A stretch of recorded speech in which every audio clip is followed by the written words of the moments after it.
In this segment, we're going to be talking about tons of beetroot left to rot as EU firms look elsewhere for beetroot. I think beetroot typically you can use it to convert into sugar, I think, but I don't know. Do people actually like beetroot? If you do, let me know in the comments if you actually like it. I think I've tried it once. I was not a fan of it. Maybe I should give it another go. But yeah. So 500 tons of beetroot is being left to rot due to a collapse in demand caused by Brexit, a farmer says, and he's claiming he could lose up to £90,000 because of Brexit. It's crazy. Will Woodhall grows beetroot and spring onions alongside cereals at his farm in Penkridge, Staffordshire. Spring onions will do. Again, like a lot of people in the UK do buy them, but I think in this article they talk about 25% of his beetroot crop is just going to go to compost. It's madness. So he expects to lose £90,000 after border rules introduced in January. Has seen EU firms look elsewhere, particularly for perishable goods, because they keep getting stuck in the border. We saw queues of 25 hours for lorries in Dover last week.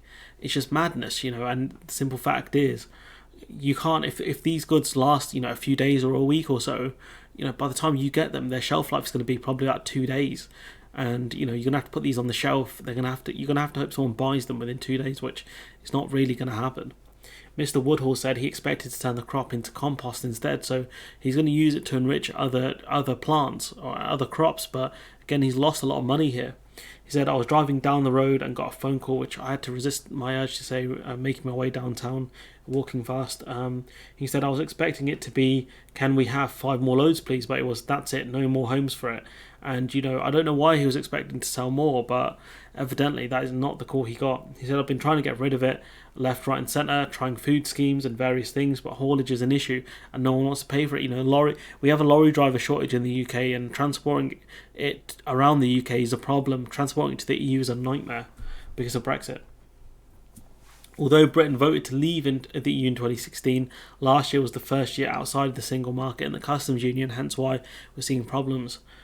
Since January 2022, forms had to be complete in full before products leave the UK. So last year they weren't doing certain checks like rules of origins. This year it's full checks, just like any other third country. After Brexit, Woodhall said he had anticipated problems, so had grown a smaller crop. He said when business boomed, he decided to increase production, only again to be suddenly cut off. And this is the reality of farming in Brexit Britain, where it's just what people want is just changing, and you have a much smaller market now. Before, you had hundreds of millions of people who would buy stuff like beetroot. Now you have 66 million potential people who might buy beetroot, and the simple fact is, who buys beetroot? Mr. Woodhall is now having to consider a new plan. It's possible is composted beetroot could enrich the soil for another crop, barley.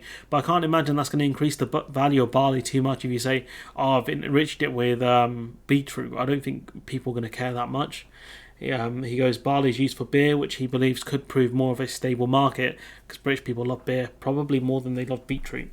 The government has said traders need to get used to the new rules and also take advantage of new trade deals it's negotiated around the world, blah, blah, blah. Okay. This is where that generic advice really doesn't help this person because, right, what it is that these are perishable goods which EU countries aren't buying because their shelf life isn't long, okay? How the hell is he going to find existing emerging markets or new markets to buy this stuff which doesn't have a long shelf life? Like, do I have to pull out the map again? Who are you going to sell it to? America? Africa? The Middle East? These are way further away than the EU and of course endless problems. So yeah, it's just ridiculous to be honest. This is an amazing crop of organic beetroot and yet no one wants it. Again, he's cut off his market massively. In many ways, the year after we finally left the EU was a bit misleading. Rules were carried over for 12 months, things like rules of origins. Now everything is much more formal and exporting to Europe is much harder, especially for perishable goods. So it might have been the case last year things weren't so bad because full export checks weren't administered, but this year it's just untenable by the sounds of it. Beyond that, the European companies now find it easier to avoid all that hassle and just look inside Europe for alternative suppliers, which I don't know how many other European countries grow beetroot, but they probably could given how big Europe is, or sort of EU countries are. And maybe other kind of farmers are saying, I could grow that and make decent money off it. And so that could be the case. The next problem, sorry if you can hear buzzing outside, The next problem is what to do with it. Carefully grown organic crops are very expensive because they don't use chemicals and things like that. So any other solution will involve making a loss, and he's going to lose £90,000 off this. It's just madness. The last problem is what to grow next to replace 20% of your beetroot harvest. You can no longer export to Europe, and I think the only thing he can do is really diversify his crop growth, so he's less kind of tenable to market fluctuations. But the problem is now, if you do that, it does make it harder to grow things. So again, it's going to be a bit difficult for him to really figure it out. There really aren't many good choices at the moment with rocketing fuel price in particular. This may be a crop of Brexit beetroot being left to rot, but that's not what. Sorry, this may be a crop of Brexit beetroot being left to rot, but that's just the start of the problems farmers face when deciding what on earth to grow next, which is quite a good pun, to be honest with you. But I think the other problems these farmers are going to face is, without freedom of movement, they're going to struggle to pick certain types of crops as well. So they're going to be more and more reliant on things like tractors and mechanical things to really pick the crops if possible. So again, he's going to face a lot of problems here, and I am concerned for farming in this country. We've spoken about it before. It's being outsourced to other countries, which is a huge problem for the UK in terms of food security. Already seeing now the impact of what war can do in a place like Ukraine, which is a massive exporter of things like sunflowers. And if, with climate change coming up as well, you think that the more natural disasters we face, the more and more we need to have good food security in this country, because you don't want to be overly reliant on imports. I've read stories recently that the UK are looking at potentially delaying the further delays to the import checks. I think that's going to be more likely to happen. So we're going to not do physical inspections and things like that, like we should have done from last year. We're not going to do those in the summer either. And it's going to be quite interesting to see if that does happen.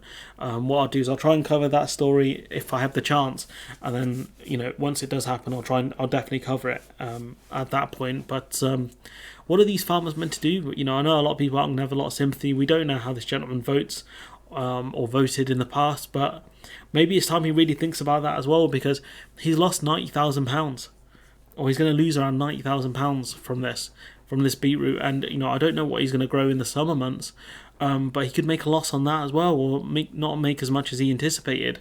But anyways, I'm going to leave it there. Let me know what you think in the comments below. Like, comment, share, subscribe, support the channel on Patreon if you can, and hopefully I'll see you in the next one.